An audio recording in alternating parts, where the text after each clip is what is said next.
ಅನುಷ್ಠಾನ ಪ್ರಾಧಿಕಾರದ ಸಭೆಯನ್ನು ಇಲ್ಲಿ ಜಿಲ್ಲಾ ಪಂಚಾಯತ್ನಲ್ಲಿ ನಾವು ಹಮ್ಮಿಕೊಂಡಿದ್ದೇವೆ. ಸಭೆಯಲ್ಲಿ ಈ ಪಂಚ ಯೋಜನೆಗಳ ಗ್ಯಾರಂಟಿ ಸ್ಕೀಮ್ಸ್ ಬಗ್ಗೆ ಒಂದು ಪರಿಶೀಲನೆಯನ್ನು ಮಾನ್ಯ ಸಭೆಯ ಅಧ್ಯಕ್ಷರು ಶ್ರೀ ಭರತ್ ಮುಂಡೋಡಿ ಅವರು ಮಾಡಿಕೊಟ್ಟಿದ್ದಾರೆ. ಸೊ ಅದಾದ ಮೇಲ್ಗಡೆ ಈಗ ನೇತ್ರಾವತಿನಲ್ಲಿ ಒಂದು ಪ್ರೆಸ್ನ ಜೊತೆಗೆ ಒಂದು ಇಂಟ್ರಾಕ್ಷನ್ಗೆ ಅಂತ ಹೇಳಿ ಒಂದು ಅರೇಂಜ್ ಮಾಡಿದ್ದೇವೆ. ಸೊ ಇದರಲ್ಲಿ ಪ್ರತಿಯೊಂದು ಸ್ಕೀಮ್ ಬಗ್ಗೆ ಇಲ್ಲಿ ತನಕ ನಮ್ಮ ಜಿಲ್ಲೆಯಲ್ಲಿ ಏನೇನು ಪ್ರಗತಿ ಆಗಿದೆ, ಅದರಲ್ಲಿ ಏನೇನು ಇಶ್ಯೂಸ್ ಇದೆ, ಅದನ್ನು ಹೇಗೆ ರೆಕ್ಟಿಫೈ ಮಾಡಬೇಕು, ಮತ್ತು ಅದೇ ರೀತಿ ತಾಲೂಕು ಮಟ್ಟದ ಯೋಜನಾ ಅನುಷ್ಠಾನ ಸಮಿತಿಯನ್ನು ಹೇಗೆ ನಾವು ಇದನ್ನು ಸ್ಟಾರ್ಟ್ ಮಾಡಬೇಕು, ಮತ್ತು ಅಲ್ಲಿ ಏನೇನು ಇನ್ಫಾರ್ಮೇಷನನ್ನು ನಾವು ಪ್ರೊವೈಡ್ ಮಾಡಬೇಕು, ಮತ್ತು ಪ್ರತಿಯೊಬ್ಬ ಅರ್ಹ ಫಲಾನುಭವಿಯನ್ನು ಕೂಡ ಈ ಸ್ಕೀಮ್ನಲ್ಲಿ ನಾವು ಕವರ್ ಮಾಡಲೇಬೇಕು ಅನ್ನುವಂಥ ಒಂದು ಉದ್ದೇಶದಲ್ಲಿ ಇಟ್ಟುಕೊಂಡು ಇವತ್ತು ಒಂದು ರಿವ್ಯೂವನ್ನು ಈಗಾಗಲೇ ಮಾನ್ಯ ಅಧ್ಯಕ್ಷರು ಮಾಡಿಕೊಟ್ಟಿದ್ದಾರೆ. ಸೊ ಇಲ್ಲಿ ಮತ್ತೆ ಈ ಸಭೆಗೆ 5 ಉಪಾಧ್ಯಕ್ಷರುಗಳು ಮತ್ತೆ ಸದಸ್ಯರು ಮತ್ತೆ ತಾಲೂಕು ಮಟ್ಟದ ಅಧ್ಯಕ್ಷರುಗಳು ಕೂಡ ನಮ್ಮ ಜಿಲ್ಲಾ ಮಟ್ಟದ ಸಮಿತಿಯಲ್ಲಿದ್ದಾರೆ. ಸೊ ಈ ಒಂದು ಸಮಿತಿಯ ಉದ್ದೇಶ ಬಹುಶಃ ನಮ್ಮ ಕಾಂಗ್ರೆಸ್ ಸರ್ಕಾರ ಸಿದ್ದರಾಮಯ್ಯನವರ ಮತ್ತು ಡಿ ಕೆ ಶಿವಕುಮಾರ್ ಅವರ ನೇತೃತ್ವದಲ್ಲಿ ಅಧಿಕಾರಕ್ಕೆ ಬಂದ ಮೇಲೆ ಚುನಾವಣಾ ಪೂರ್ವದಲ್ಲಿ ಏನು ಜನರಿಗೆ ಭರವಸೆಯನ್ನು ನೀಡಿದರು, ಆ 5 ಭರವಸೆಗಳನ್ನು 5 ಗ್ಯಾರಂಟಿಗಳನ್ನು ಸರ್ಕಾರ ಬಂದು ಕೇವಲ 6 ತಿಂಗಳ ಒಳಗಡೆಯಾಗಿ ಅದನ್ನು ಅನುಷ್ಠಾನ ಮಾಡಿರತಕ್ಕಂಥದ್ದು ನಾವೆಲ್ಲ ಗಮನಿಸಿದ್ದೇವೆ. ಬಹುಶಃ ಈ ಯೋಜನೆ ಪರಿಪೂರ್ಣವಾಗಿ ಅರ್ಹ ಫಲಾನುಭವಿಗಳಿಗೆ ಸಿಗಲೇಬೇಕು, ಯಾರೂ ಕೂಡ ಅರ್ಹತೆ ಇದ್ದು ಇದರಿಂದ ವಂಚಿತರಾಗಬಾರದು ಎನ್ನುವ ಒಂದು ಸದುದ್ದೇಶದಿಂದ ಹಾಗೆಯೇ ತಾಲೂಕು ಮಟ್ಟದ ಅನುಷ್ಠಾನ ಸಮಿತಿಯನ್ನು ಕೂಡ ರಚನೆ ಮಾಡಲಾಗಿದೆ. ಈಗಾಗಲೇ ಅಧ್ಯಕ್ಷರ ನೇಮಕ, ಎಲ್ಲ ತಾಲೂಕಿನ ಅಧ್ಯಕ್ಷರುಗಳ ನೇಮಕ ಕೂಡ ಆಗಿದೆ.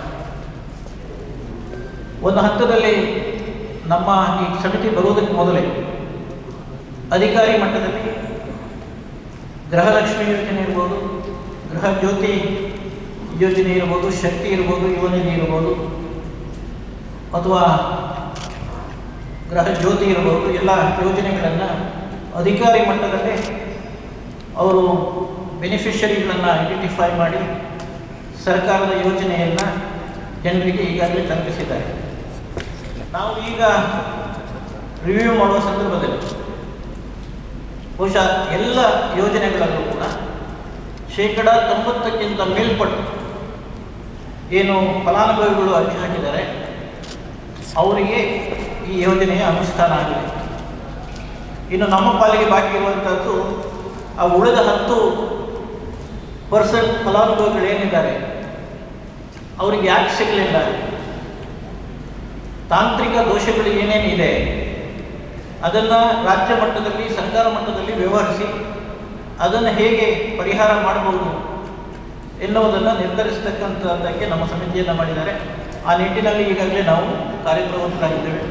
ನಮ್ಮ ಸಮಿತಿಯ ಮೆಂಬರ್ ಸೆಕ್ರೆಟರಿಯಾಗಿ ಫಸ್ಟಿಗೆ ADC ಅವ್ರನ್ನ ಆದೇಶ ಮಾಡಿದರು, ಆಮೇಲೆ ಮರು ಆದೇಶವಾಗಿ ಈಗ ನಮ್ಮ ಚೀಫ್ ಎಕ್ಸಿಕ್ಯೂಟಿವ್ ಆಫೀಸರ್ ಜಿಲ್ಲಾ ಪಂಚಾಯತ್ ಅವರು ನಮ್ಮ ಮೆಂಬರ್ ಸೆಕ್ರೆಟರಿ ಆಗಿದ್ದಾರೆ. ಬಹುಶಃ ಇವತ್ತು ಮೊದಲ ಸಮಿತಿ ಸಭೆಯನ್ನು ಮುಗಿಸ್ಕೊಂಡು ನಾವು ಇಲ್ಲಿಗೆ ಬಂದಿದ್ದೇವೆ. ಇಲಾಖೆಯವರು ಕೊಟ್ಟಿರತಕ್ಕಂಥ ಮಾದರಿ ಒಂದು ಏನು ಅನುಷ್ಠಾನ ಆಗಿರ್ತಕ್ಕಂಥ ಇದರಲ್ಲಿ ಬಹುಶಃ ಗೃಹಲಕ್ಷ್ಮಿ ಯೋಜನೆಯಲ್ಲಿ ಈಗಾಗಲೇ 730,72,26,000 ಹಣ ಫಲಾನುಭವಿಗಳ ಖಾತೆಗೆ ವರ್ಗಾವಣೆ ಆಗಿದೆ ನಮ್ಮ ಜಿಲ್ಲೆ. ಇದು ಈಗ ಜೂನ್ನವರೆಗಿನ ಒಂದು ಲೆಕ್ಕಾಚಾರ. ಮೆಸ್ಕಾಂನಲ್ಲಿ ಕೂಡ ಬಹುಶಃ ಫಲಾನುಭವಿಗಳು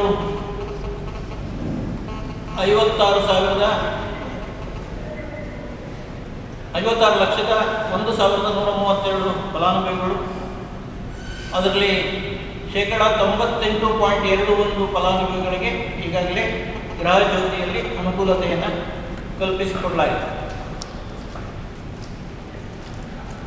2024-25ನೇ ಸಾಲಿನಲ್ಲಿ ಬೇಡಿಕೆಯಾದ ಮೊತ್ತ 11,60,00,000 119 ಕೋಟಿ 64 ಲಕ್ಷ. 23-24ಕ್ಕೆ 268 ಕೋಟಿ 17 ಲಕ್ಷ. ಸೊ ಇಷ್ಟು ಹಣ ಸರ್ಕಾರದಿಂದ ಈಗಾಗಲೇ ಗೃಹ ಜ್ಯೋತಿಯಲ್ಲಿ ಕೂಡ ಫಲಾನುಭವಿಗಳಿಗೆ ಸಿಕ್ಕಿದೆ ಮತ್ತು ಯುವ ನಿಧಿಯಲ್ಲಿ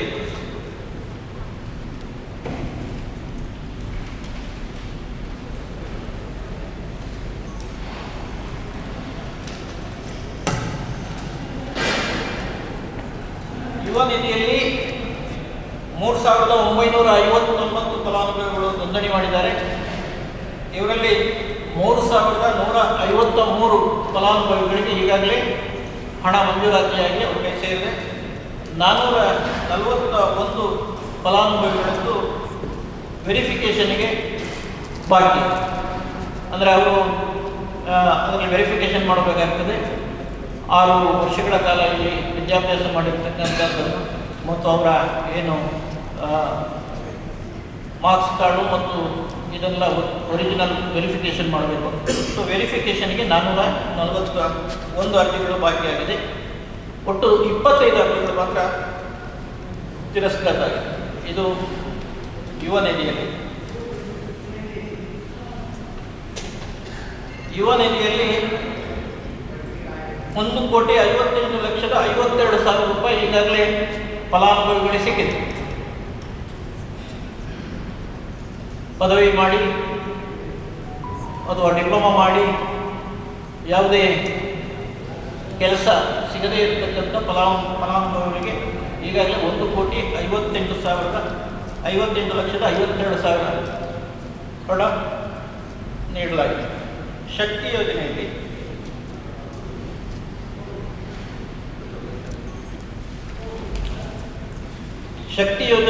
ದಕ್ಷಿಣ ಕನ್ನಡ ಜಿಲ್ಲೆಯಲ್ಲಿ 5,29,29,596 ಜನ ಫ್ರೀಯಾಗಿ ಈ ದಕ್ಷಿಣ ಕನ್ನಡ ಜಿಲ್ಲೆಯ ವ್ಯಾಪ್ತಿಯೊಳಗೆ ಮಹಿಳೆಯರು ಪ್ರಯಾಣವನ್ನು ನಡೆಸಿದ್ದಾರೆ. 179,79,44,100 ರೂಪಾಯಿ ಈಗಾಗಲೇ ಸರ್ಕಾರದಿಂದ KSRTCಗೆ ಬಿಡುಗಡೆಯ ಕೂಡ ಆಗಿದೆ.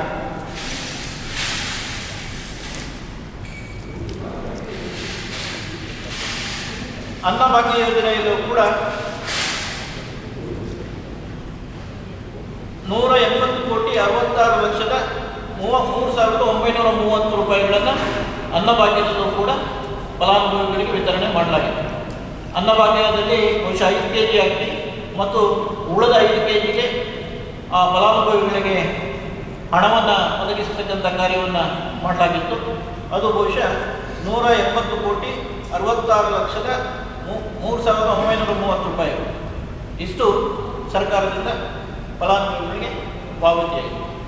ಬಹುಶಃ ಒಟ್ಟಿನಲ್ಲಿ ನಮ್ಮ ಜಿಲ್ಲೆಯಲ್ಲಿ ಈ ಯೋಜನೆಗಳು ಅತ್ಯಂತ ಯಶಸ್ವಿಯಾಗಿ ಜನಪರವಾಗಿ ಇವತ್ತು ಅನುಷ್ಠಾನ ಆಗಿದೆ.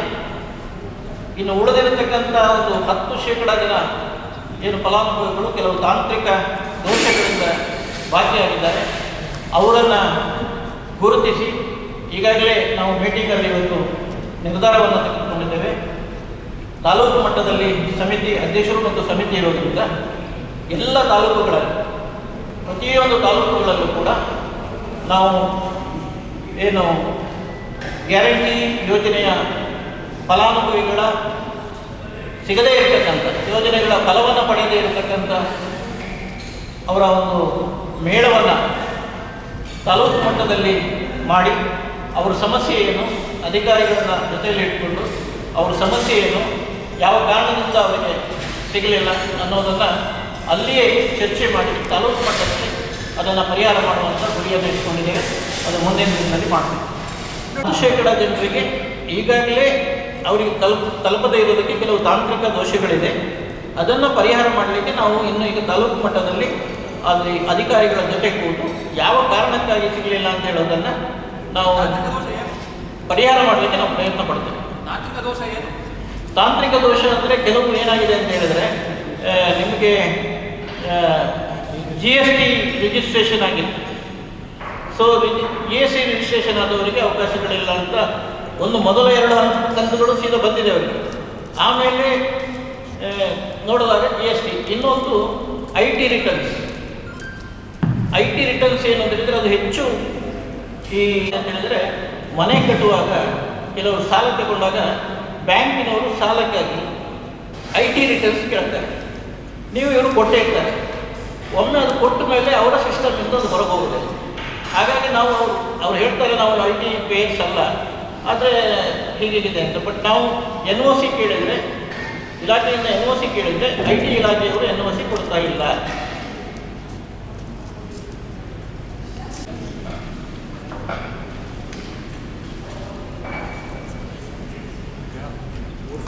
IT ಫೈಲ್ನಲ್ಲಿ 5,721 ಜನ ಇದ್ದಾರೆ. 5,721. ಅವರು ಪ್ರಾಕ್ಟಿಕಲ್ ಡಿಫಿಕಲ್ಟೀಸನ್ನು ಯಾರ್ಯಾರು ಸಿಗಲಿಲ್ಲ ಅವ್ರು ಬರ್ತಾರೆ. ಅವ್ರು ನಮ್ಮ ಮೇಳ ಮಾಡೋ ಉದ್ದೇಶನೇ ಅದು. ಆಗ ಅಲ್ಲಿ ನಮಗೆ ಕ್ಲಿಯರ್ ಇದೆ. ಒಂದ್ಸಲ ಏನಾಗ್ತದೆ, ಕೆಲವು ಸಂದರ್ಭಗಳಲ್ಲಿ ಯಾಕೆ ಸಿಗಲಿಲ್ಲ ಅಂತೇಳಿ ಅವರಿಗೆ ತಿಳುವಳಿಕೆ ಹೇಳದೇನೆ ಅವರು ಸಿಗಲಿಲ್ಲ ಅಂತ ಯೋಚನೆ ಮಾಡ್ತಾರೆ. ಸೊ ಅವ್ರಿಗೂ ತಿಳುವಳಿಕೆ ಹೇಳ್ತೇವೆ. ಮತ್ತು ಈ IT ಮತ್ತು GSTಯ ಸಮಸ್ಯೆಯ ಬಗ್ಗೆ ಈಗಾಗಲೇ ನಾವು ರೆಸಲ್ಯೂಷನ್ ಮಾಡಿದ್ದೇವೆ. ಅದನ್ನು ರಾಜ್ಯ ಮಟ್ಟಕ್ಕೆ ಕಳಿಸಿ ರಾಜ್ಯ ಸರ್ಕಾರದಿಂದ ಅದಕ್ಕೆ ಏನಾದರೂ ಒಂದು ಪರಿಹಾರ ಮಾಡಲೇಬೇಕು, ನಿಜವಾಗಿ ಅರ್ಹರಾಗಿದ್ದು ವಂಚಿತರಾಗಿದ್ದಾರೆ ಅಂತೇಳಿ ಆ ರಾಜ್ಯ ಸರ್ಕಾರದವರನ್ನ ವ್ಯವಹರಿಸಿ ಅದನ್ನು ಪರಿಹಾರ ಮಾಡಲಿಕ್ಕೆ ನಾವು ಪ್ರಯತ್ನ ಮಾಡ್ತೇವೆ. ಸಮಿತಿಯ ಉದ್ದೇಶ ಏನಿದ್ದಾರೆ? ಸಮಿತಿ ಏನೆಲ್ಲ ಕಾರ್ಯ ಮಾಡ್ತೀವಿ? ಸಮಿತಿಯ ಉದ್ದೇಶ ಹೇಳೋದು ಏನೆಲ್ಲ ಕೆಲಸ ಮಾಡ್ತೀವಿ? ಸಾಲ್ವ್ ಆಗಿಲ್ಲ. ಇಲ್ಲ, ಇದೀಗ ನಮಗೆ ಏನಾಯಿತು ಅಂತ ಹೇಳಿದ್ರೆ ಸಮಿತಿಯಿಂದ ಸಮಿತಿ ಬಂದ ಮೇಲೆ ಮೊನ್ನೆ ಈಗ 27ನೇ ತಾರೀಕಿಗೆ ನಮಗೆ ನಿಯಮಾವಳಿ, ನಮ್ಮ ಏನು ಪವರ್ಸು ಏನು ಮಾಡಬೇಕು, ಯಾವ ರೀತಿ ಮಾಡಬೇಕು ಅಂತ ಒಂದು ಪ್ರಾಧಿಕಾರವನ್ನು, ಹೊಸ ಪ್ರಾಧಿಕಾರವನ್ನು ಸರ್ಕಾರ ರಚನೆ ಮಾಡಿದಾಗ ಅದಕ್ಕೆ ನಿಯಮಾವಳಿಗಳನ್ನು ರೂಪಿಸುವುದಕ್ಕೆ ಸ್ವಲ್ಪ ಸಮಯ ಹಿಡಿತದೆ. ಹಾಗಾಗಿ ನಮ್ಮನ್ನು ನಾಮಕರಣ ಮಾಡಿದ್ದು ಚುನಾವಣಾ ಪೂರ್ವದಲ್ಲಿ ಆದರೂ ಕೂಡ ಆನಂತರ 3 ತಿಂಗಳು ಕೋಡ್ ಆಫ್ ಕಂಡಕ್ಟ್ ಬಂತು. ಆಮೇಲೆ ಸರ್ಕಾರ ಮೊನ್ನೆ 24ನೇ ತಾರೀಕಿಗೆ ನಮ್ಮ ನಿಯಮಾವಳಿಯನ್ನು ರೂಪಿಸಿ CEO ನಮ್ಮ ಸೆಕ್ರೆಟರಿಯಾಗಿ ಮೊನ್ನೆ ಕೊಟ್ಟಿದ್ದಾರೆ. ಇವತ್ತು ಫಸ್ಟ್ ಮೀಟಿಂಗ್ ಮಾಡಿದ್ದೇವೆ. ನೆಕ್ಸ್ಟು ನಾವು ಏನೇನು ಸಮಸ್ಯೆಗಳು, ಇಲಾಖೆಯಿಂದ ಸಮಸ್ಯೆಗಳು ಏನು ಅಂತ ಹೇಳೋದನ್ನು ತಿಳ್ಕೊಂಡಿದ್ದೇವೆ. ಅದರ ಬಗ್ಗೆ ರೆಸೊಲ್ಯೂಷನ್ ಮಾಡಿದ್ದೇವೆ.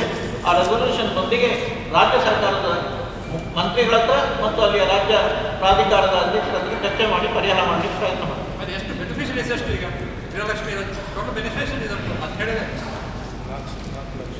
ಗೃಹಲಕ್ಷ್ಮಿ ಒಟ್ಟು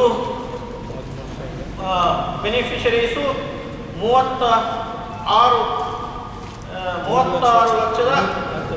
3,66,776. 91% ಆಲ್ರೆಡಿ. ಅಂದರೆ ಅಪ್ಲೈ ಮಾಡಿದವರು 44,03,333. ಅದರಲ್ಲಿ ಆಲ್ರೆಡಿ ಸ್ಯಾಂಕ್ಷನ್ ಆಗಿರುವಂಥದ್ದು 3,66,776. 91% ಸಾಧನೆ ಆಗಿದೆ. ಕಡಿಮೆ ಆಗ್ತಿರುವ ಇದು 3 ಲಕ್ಷ ಇದಕ್ಕೆ ಅಪ್ಲೈ ಮಾಡಿದವರೇ ಅರ್ಜಿ ಹಾಕ್ತಾರೆ. ಅರ್ಜಿ ಹಾಕಿದ ಮೇಲೆ ಅವರಿಗೆ ಕೆಲಸ ಸಿಕ್ಕಿದ್ರೆ, ನಮಗೆ ಕೆಲಸ ಸಿಕ್ಕಿದ್ರೆ ಅಂತ ಹೇಳ್ತಾರೆ. ಸೊ ಕೆಲಸ ಸಿಕ್ಕಿದ್ರೆ ಈ ಯೋಜನೆಯಲ್ಲಿ ಫಲಾನುಭವಿ ಆಗಲಿಕ್ಕೆ ಆಗೋದಿಲ್ಲ. ಕೆಲಸ ಸಿಕ್ಕವ್ರ 25 ರಿಜೆಕ್ಟ್ ಅಂತಂದ್ರೆ ರಿಜೆಕ್ಟ್ ಆಗಿರೋದು 25 ಆಗಿರೋದು. ಅದು ಕೆಲಸ ಸಿಕ್ಕವ್ರ ಅವರು. ಕೆಲವರು ಕೆಲಸ ಸಿಕ್ಕಿದವರು, ಕೆಲವರು 6 ವರ್ಷ ಮಿನಿಮಮ್ ಇಲ್ಲಿ ಕರ್ನಾಟಕದಲ್ಲಿ ವಿದ್ಯಾಭ್ಯಾಸ ಮಾಡಬೇಕು ಅಂತ ಕಂಡೀಷನ್ಸ್ ಇದೆ. ಆ ವೆರಿಫಿಕೇಷನ್ ಮಾಡುವಾಗ ಅದು ಆದದ್ದು ಬರೋದಿಲ್ಲ. ಮತ್ತು ಕೆಲವರು ಹೊರ ಸ್ಟೇಟಲ್ಲಿ ಡಿಗ್ರಿ ಮಾಡಿಕೊಂಡು ಇಲ್ಲಿ ಅರ್ಜಿ ಹಾಕ್ತಾರೆ, ಅದಕ್ಕೂ ಆದದ್ದು ಬರೋದಿಲ್ಲ. ಈ ಎಲ್ಲ ಕಾರಣಗಳಿಂದ ಕೇವಲ 25 ಅರ್ಜಿಗಳು ತಿರಸ್ಕೃತ ಆಯಿತು. ಬಟ್ ಇದು 3,590 ಭಾಳ ಕಡಿಮೆ ಆಗ್ತಿಲ್ಲ ರಿಜಿಸ್ಟ್ರೇಷನ್. ಅವ್ರು ಸ್ವಲ್ಪ ಕಡಿಮೆ ಆಗಿದೆ ಅಂತ ನಾವು ಕೂಡ ಕೇಳಿದೆವು. ಏನಾಗಿದೆ ಅಂತ ಹೇಳಿದರೆ ಇಲ್ಲಿ ಕಾಲೇಜುಗಳು ಸಾಕಷ್ಟು ಕಾಲೇಜುಗಳಿದೆ ವಿದ್ಯಾಕ್ಷೇತ್ರದಲ್ಲಿ, ವಿದ್ಯಾಕಾಶಿ ನಮ್ಮ ದಕ್ಷಿಣ ಕನ್ನಡದಲ್ಲಿ. ಹಾಗಾಗಿ ಡಿಗ್ರಿ ಆದವರು ಏನು ಮಾಡ್ತಾರೆ, ಇದಕ್ಕೆ ಅರ್ಜಿ ಹಾಕೋದಕ್ಕಿಂತ ಹೆಚ್ಚು ಪೋಸ್ಟ್ ಗ್ರಾಜ್ಯುಯೇಷನ್ ಮಾಡಲಿಕ್ಕೆ ಹೋಗ್ತಾರೆ. ಸೊ ಹಾಗಾಗಿ ಇಲ್ಲಿ ಕಾಲೇಜುಗಳು ಜಾಸ್ತಿ ಇರೋದ್ರಿಂದ ನಮಗೆ ಫಲಾನುಭವಿಗಳು ಕಡಿಮೆ. ನೀವು ಅದೇ ಬೆಳಗಾವಿ ಆ ಭಾಗಕ್ಕೆಲ್ಲ ಹೋದರೆ ಫಲಾನುಭವಿಗಳ ಸಂಖ್ಯೆ ಹೆಚ್ಚಿದೆ. ಗೃಹಜ್ಯೋತಿಯಲ್ಲಿ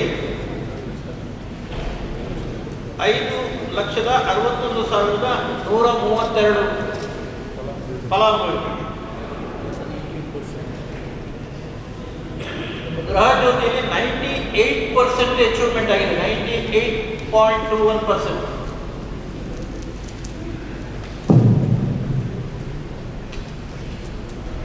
ಬೇಡಿಕೆಯಾದ ಮೊತ್ತ ಈಗಾಗಲೇ ಅವರಿಗೆ ಅದ್ರ ರಿಜೆಕ್ಟ್ ಆದವರು ಎಷ್ಟಿದೆಯಾ? ರಿಜೆಕ್ಟ್ ಆದವರು ಮತ್ತೆ ಅವರೇ ಆಗಿ ನಾವು ಬೇಡ ನಮಗೆ ಕವರೇಜ್ ಅಂತ ಹಾಗೆ ಹೇಳೋದಿದೆಯಾ? ಅದೇನಿದೆಯಾ? ಇಲ್ಲ, ಯಾರು ಬೇಡ ಅಂತ ಹೇಳೋದಿಲ್ಲ. ಬಟ್ 200 ಯೂನಿಟ್ಗಿಂತ ಹೆಚ್ಚು ಕನ್ಸಿಪ್ ಮಾಡಿಕೊಂಡಿದ್ದವರು ಈ ವ್ಯಾಪ್ತಿಯೊಳಗೆ ಬರಲಿಲ್ಲ. ಕಚೇರಿಯನ್ನು ಹೊಂದಿ ಕಾರ್ಯನಿರ್ವಹಿಸುವಂಥ ಅವಕಾಶ ಸಿಕ್ಕಿದೆ. ಹಾಗಾಗಿ 3ನೇ ಬಾರಿ ನನಗೆ ಜಿಲ್ಲಾ ಪಂಚಾಯತ್ ಬರೋದರಿಂದ ಈ ಒಂದು ಸುಸಂದರ್ಭದಲ್ಲಿ ಅಧಿಕಾರ ಸ್ವೀಕಾರ ಮಾಡುವಾಗ ತಮ್ಮೆಲ್ಲರ ಜೊತೆ ಒಟ್ಟಿಗೆ ಭೋಜನವನ್ನು ಸ್ವೀಕಾರ ಮಾಡಬೇಕು ಅಂತ ಹೇಳಿ ನಾನು ಬಯಸಿ ಈಗ ಮಧ್ಯಾಹ್ನದ ಭೋಜನವನ್ನು ನಾವೆಲ್ಲರೂ ಸ್ವೀಕಾರ ಮಾಡಬೇಕು ಅಂತ ಹೇಳಿ ತಮ್ಮಲ್ಲಿ ಅತ್ಯಂತ ಕಳಕಳಿಯ ಮನವಿಯನ್ನು ಮಾಡ್ತೇವೆ.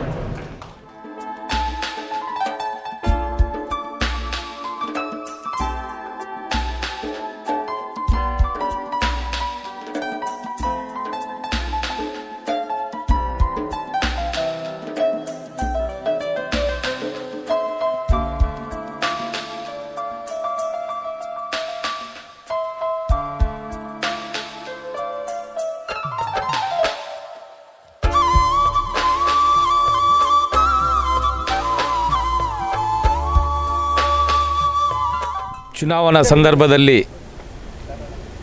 ನಮ್ಮ ಮಾನ್ಯ ಮುಖ್ಯಮಂತ್ರಿಗಳಾದಂಥ ಸಿದ್ದರಾಮಯ್ಯರು ಮತ್ತು ಉಪಮುಖ್ಯಮಂತ್ರಿಗಳಾದಂಥ ಡಿ ಕೆ ಶಿವಕುಮಾರ್ ಅವರು ನುಡಿದಂತೆ ನಡೆದಂಥ ಏನು ಪಂಚ ಗ್ಯಾರಂಟಿ ಯೋಜನೆಗಳನ್ನು ಸರ್ಕಾರ ಬಂದು 6 ತಿಂಗಳಲ್ಲಿ ಅನುಷ್ಠಾನ ಮಾಡಿದಂಥ ಏಕೈಕ ಸರ್ಕಾರ ಇದ್ದರೆ ಅದು ಕಾಂಗ್ರೆಸ್ ಪಕ್ಷದ ಸಿದ್ದರಾಮಯ್ಯ ಮತ್ತು ಡಿ ಕೆ ಶಿವಕುಮಾರ್ ನೇತೃತ್ವದ ಸರ್ಕಾರ.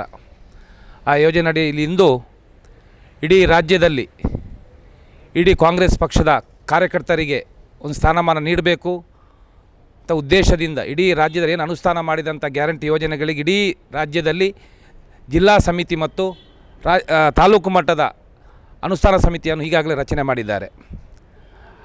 ಸರ್ಕಾರದ ಆದೇಶದ ಪ್ರಕಾರ ಈ ದಿನ ಜಿಲ್ಲಾ ಅನುಷ್ಠಾನ ಪ್ರಾಧಿಕಾರದ ಅಧ್ಯಕ್ಷರಾಗಿ ನಮ್ಮೆಲ್ಲರ ನಾಯಕರು ಮಾಜಿ ಜಿಲ್ಲಾ ಪಂಚಾಯತ್ ಸದಸ್ಯರಾಗಿರತಕ್ಕಂಥ ಭರತ್ ಮುಂಡೋಡಿ ಸರ್ ಅವರಿತು ಅಧಿಕಾರ ಸ್ವೀಕಾರ ಮಾಡಿದರು. ಈ ಸಂದರ್ಭದಲ್ಲಿ ಮುಂದಿನ ದಿನಗಳಲ್ಲಿ ನಮ್ಮ ಜಿಲ್ಲೆಯ ಎಲ್ಲ ತಾಲೂಕು ಅಧ್ಯಕ್ಷರುಗಳ ಅನುಷ್ಠಾನ ಸಮಿತಿ ಅಧಿಕಾರ ವಹಿಸಿಕೊಳ್ಳಲಿಕ್ಕಿದೆ. ಇದರ ಉದ್ದೇಶ ಏನು ಅಂತೇಳಿದರೆ, ಏನು ಸರ್ಕಾರ ಪಂಚ ಗ್ಯಾರಂಟಿಯನ್ನು ಅನುಷ್ಠಾನ ತಂದಿದೆ, ಈಗಾಗಲೇ ಸುಮಾರು 90% ಜನಗಳಿಗೆ, ಮಹಿಳೆಯರಿಗೆ ವಿಶೇಷವಾಗಿ ಸ್ವಾವಲಂಬಿ ಬದುಕು ಮಾಡುವಂಥ ಕೆಲಸ ಕಾರ್ಯಗಳಲ್ಲಿ ಸರ್ಕಾರ ತೊಡಗಿದೆ. ಇದು ಸುಮಾರು 90% ಈಗಲೇ ಅನುಷ್ಠಾನ ಆಗಿದೆ.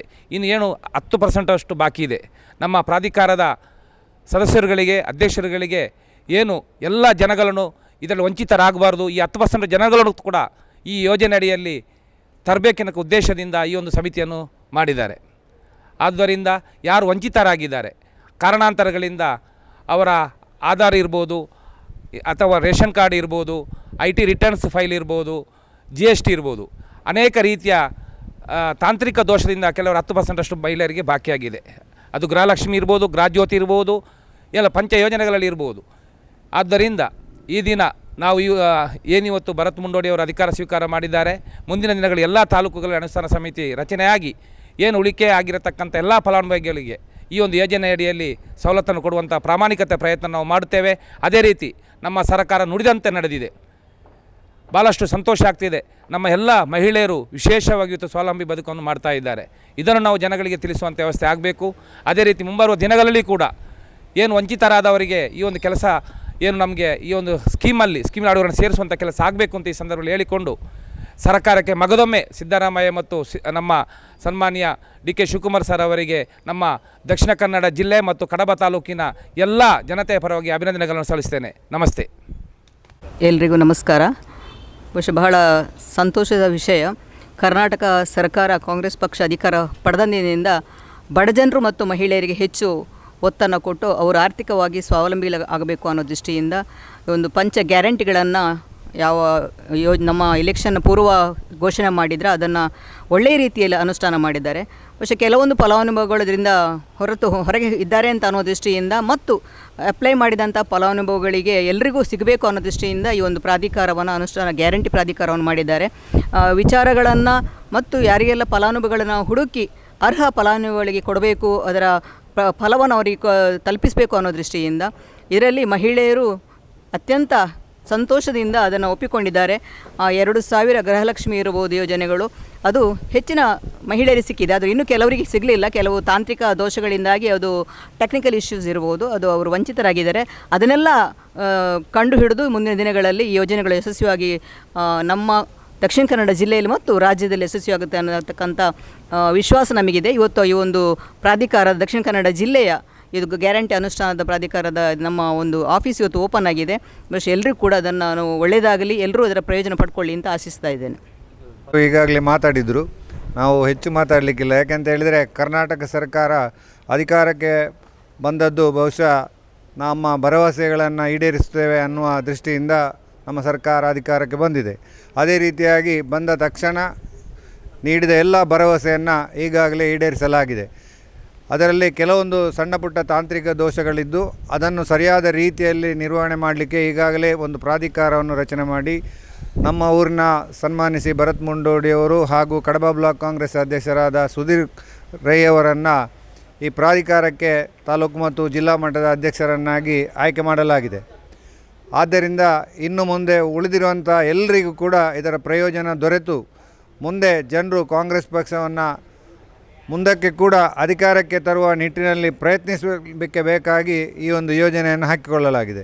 ಬಹುಶಃ ನಮ್ಮ ಸರ್ಕಾರ ಮುಂದೆ ಕೂಡ ಬರುವುದರೊಂದಿಗೆ ನಮ್ಮ ಪಕ್ಷದ ಕಾರ್ಯಕರ್ತರಿಗೆ ಹಾಗೂ ಕರ್ನಾಟಕದ ಎಲ್ಲ ಈ ಒಂದು ಫಲಾನುಭವಿಗಳಿಗೆ ಇದು ನಿರಂತರ ಸಿಗುವಂಥ ಆಗಬೇಕು ಅನ್ನುವ ನಿಟ್ಟಿನಲ್ಲಿ ಕಾರ್ಯ ಆಗಿದೆ. ಬಹುಶಃ ಈ ಕಾರ್ಯ ಯಶಸ್ವಿಯಾಗಲಿ. ಕಚೇರಿ ಉದ್ಘಾಟನೆ ಆಗಿದೆ. ಸಮಸ್ಯೆ ಇದ್ದವರು ತಾಲೂಕು ಮಟ್ಟದಲ್ಲಿ ಬಂದು ನಿವಾರಿಸಿಕೊಳ್ಬೋದು. ಸಾಧ್ಯ ಆಗದಿದ್ದರೆ ತಾಲೂಕಿನ ಅಧ್ಯಕ್ಷರು ಇಲ್ಲಿ ಜಿಲ್ಲಾ ಮಟ್ಟದ ಕಚೇರಿಯಲ್ಲಿ ಅದನ್ನು ನಿವಾರಣೆ ಮಾಡುವಂಥ ವ್ಯವಸ್ಥೆಯನ್ನು ಮಾಡ್ತಾರೆ. ಎಲ್ರಿಗೂ ಅಭಿನಂದನೆಗಳು. ವಸ್ತುನಿಷ್ಠತೆ, ವಿಶ್ವಾಸಾರ್ಹತೆ, ನಿಖರತೆಗಾಗಿ ನೋಡ್ತಾ ಇರಿ ನ್ಯೂಸ್ ಪುತ್ತೂರು, ಜನಮನದ ಪ್ರತಿಧ್ವನಿ.